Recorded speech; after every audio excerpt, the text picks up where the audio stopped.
If you're following this build series, you will already know that I took to my RX3 coupe with a sawzall back in the late 1990s and grafted an FCRX3 chassis into the body shell. So now I have an RX3 coupe with a shortened wheelbase from an FCRX7. For many years, this project has sat idle, waiting for me to get motivated and forge ahead. Because I want the car to handle and stop as good as possible with the FC struts and trailing arm suspension, I've decided to build my own adjustable coilover shocks. Here are my plans for the rear. I will be using some Koni one-way adjustable shocks that I bought for the front way back when I started this project. I'm making the outer housings from scheduled stainless steel pipe and machining a thread into it so I can preload the springs, and if necessary try different length springs. I don't really recall the brand of the springs I've used, but if different rates are required, the local store carries IVAC. For the bushings, I have made them from PU40 polyurethane and pressed them in.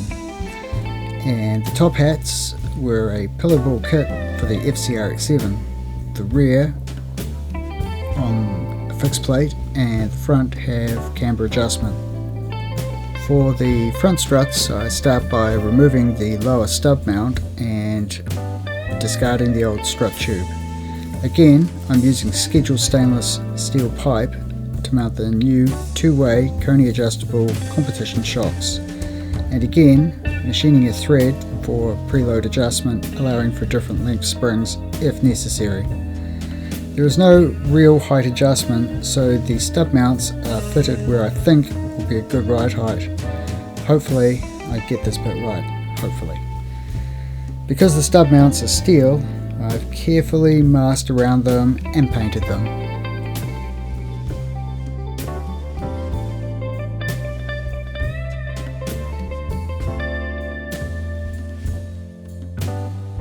With the suspension upgraded, the next thing I want to address is the brakes.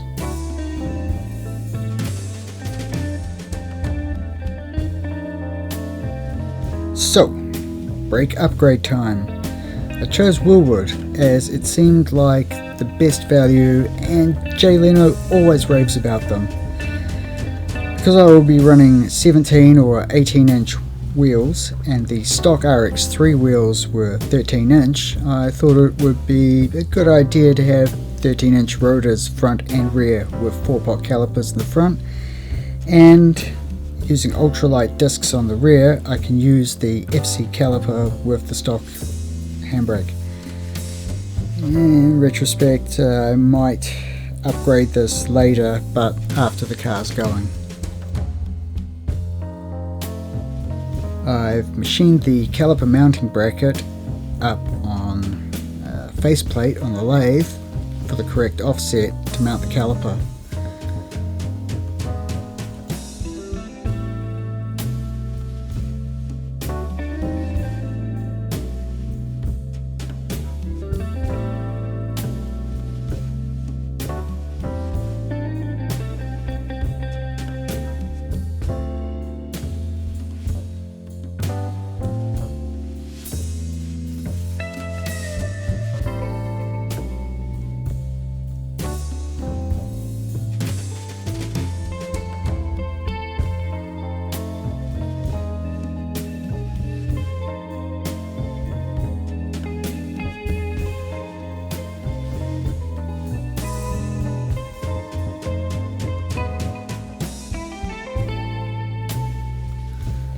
All painted and mounted up, the new rear suspension and brake package looks really good and ready for business.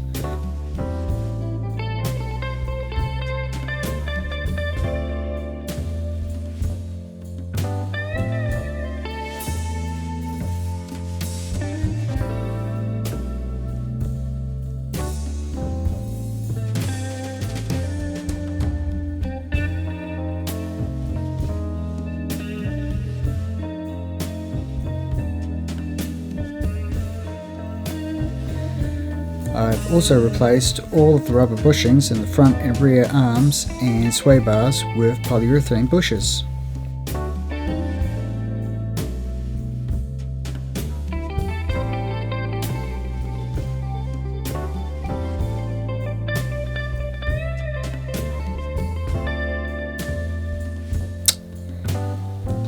I have got a set of 17 by 10.5 Works D9 somethings in bronze with 245 up front and 265 on the rear. And this is the first look at the stance of the car. Because the sills are the lowest point of the body, there's loads of ground clearance and room for exhaust system and correct suspension travel, and the roof height is almost as low as my FCRX3. A quick paper mock-up to see how the rear quarter flares could look before I tackle the interior.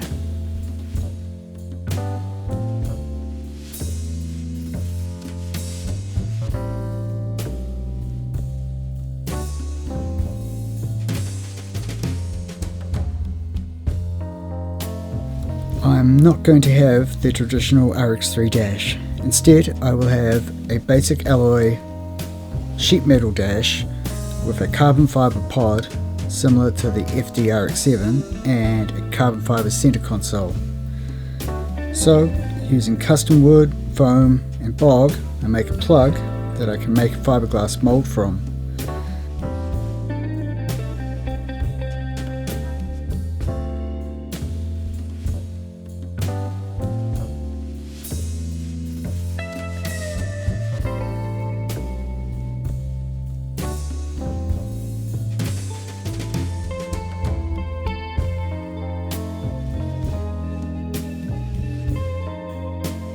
Then I lay up a epoxy carbon dashboard.